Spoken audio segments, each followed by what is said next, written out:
MC Hammer became one of the biggest rap icons of the 90s thanks to his gumption and persistence. He got his start performing at small clubs in the Oakland area during the 80s. In 1984, he borrowed some cash from close friends and Oakland A's stars Dwayne Murphy and Mike Davis. Before his rapping days, Hammer worked as a bat boy for the Oakland A's, so it's no surprise that Murphy and Davis shelled out $20,000 each. In fact, that's where Hammer earned his iconic nickname, MC Hammer. MC Hammer, whose real name is Stanley Kirk Burrell, earned the nickname Hammer because of his resemblance to Hank Aaron, who was also nicknamed Hammer. The money that Hammer received was a huge windfall. He used the $40,000 to create his own record label called Busted Productions. Hammer released 2 albums, Feel My Power in 1986 and Let's Get It Started in 1988. MC Hammer was so committed to his rap career that he sold the albums out of the trunk of his car. You better get ready, because here comes the hammer. Sales were stellar, and he quickly gained a following. Executives heard about MC Hammer and his success on the street and offered him a lucrative record deal. He became an instant millionaire thanks to the $1.75 million advance he received from Capitol Records.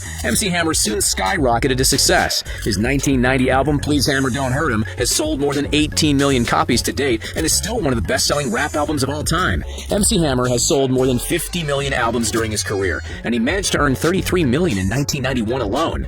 MC Hammer probably could have used a financial planner during the 1990s because he spent money like it was going out of style. MC Hammer foolishly believed that the money would just keep coming in, and he didn't put aside anything for a rainy day. He spent his millions on a wide variety of luxury items. Hammer owned at least 17 cars, and many of them were extremely expensive supercars like Lamborghinis and Ferraris. He was regularly chauffeured to interviews and concerts in a 30-foot-long Lincoln Stretch limo. That's certainly a classy way to travel. MC Hammer also owned a 1975 Mercedes-Benz 280S. The car came equipped with a factory-installed 2.8-liter inline-6 engine, but Hammer swapped it out for a German-made V8. More evidence that MC Hammer lived large and fast in the 90s. The car was recently spotted for sale on Craigslist, rusted out and completely run down, sort of like Hammer after his financial collapse. When Hammer needed to travel across the country for a sold-out concert, he flew in his private jet and even owned 2 helicopters that made travel around the Bay Area a breeze. MC Hammer's biggest purchase was a 40,000-square-foot mansion in Fremont, which overlooked the neighborhood where he grew up. He paid $12 million for the fabulous home, but it wasn't quite luxurious enough.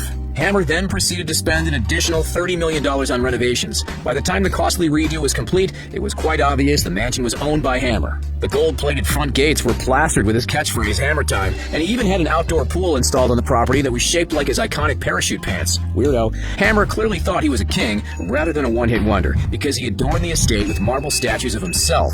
Hammer had an eye for unique decor. The mansion had Italian marble floors, black carpets, and a pop-up TV in front of his bed. Hammer also put a gold hot tub in his bedroom, and the ensuite bathroom included a gold toilet. The golden features perfectly match Hammer's iconic gold suit and gold parachute pants. Hammer's sprawling estate also included an NBA-sized basketball court, a baseball field, a recording studio, and multiple tennis courts. Unfortunately, Hammer had to sell the property after filing for bankruptcy. The incredible mansion was put on the market for $6.8 million, but it failed to sell at that price. It was eventually sold for just $5.3 million. Oh, that's it? MC Hammer had a very expensive hobby during his heyday. He was a huge fan of horse racing and even established a stable to house his championship-winning horses. Oaktown Stable was a significant expense, but the cost of Hammer's horses was astronomical. Each horse cost a minimum of $250,000, and many had price tags much closer to $1 million.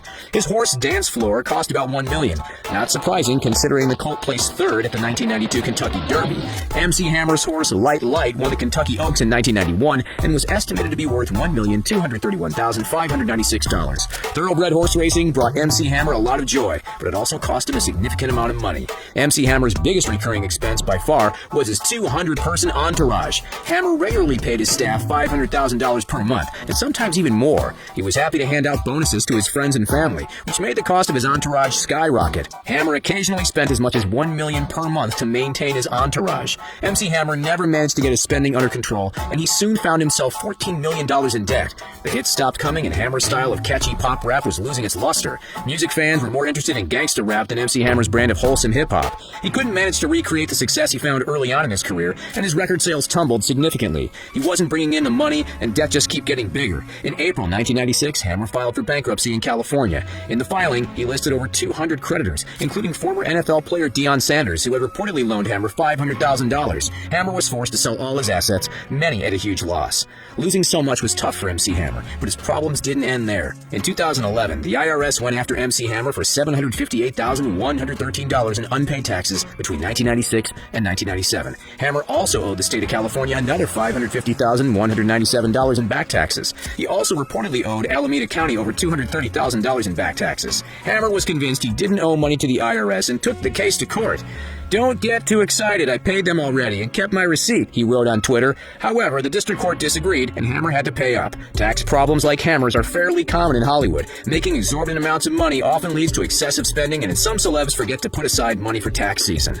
Having his wages garnished didn't deter Hammer. His debts are paid off and he has made somewhat of a comeback. He will likely never reach the heights he did in the 90s, but he's not lying in a gutter. Hammer still has his own record label and can perform as many as 50 concerts per year. He also works as a preacher and officiates his friends' weddings. Hammer has taken up martial arts as a hobby, which is far more affordable than horse racing. He even hosts lectures about new media at Ivy League schools like Harvard, Wharton, Stanford, and Oxford. Today, MC Hammer's net worth stands at about $1.7 million. That's quite impressive and a small fortune for the average person. Hammer might not be worth $70 million anymore, but he's certainly not broke either.